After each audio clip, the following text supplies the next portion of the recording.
L'objectif de cette première vidéo est de configurer l'automate. Après que vous ayez lancé le logiciel SoMachine Basic, voici le premier écran qui s'affiche et qui va nous permettre de créer un nouveau projet. Sur cette nouvelle fenêtre apparaît 4 éléments. Les premiers éléments qui sont ici vous permettent de naviguer dans différents modes de travail. Nous les verrons au fur et à mesure des vidéos. Le deuxième élément ici, c'est un sommaire dans le mode de travail configuration. Le troisième élément ici, cette fenêtre, est l'automate que vous allez choisir.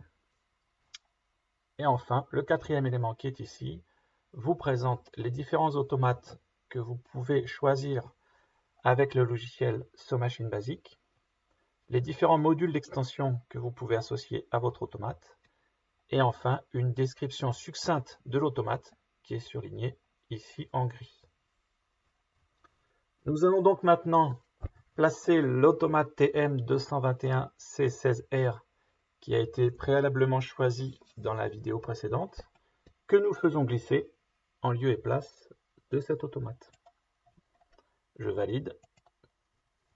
Et donc voici l'automate que nous avons choisi, qui est maintenant configuré. Nous allons cependant continuer l'exploration du sommaire que nous avons ici à gauche et voir que cet automate dispose d'entrées numériques ou entrées tout ou rien au nombre de 9, dont les adresses sont ici de %i0.0 à %i0.8.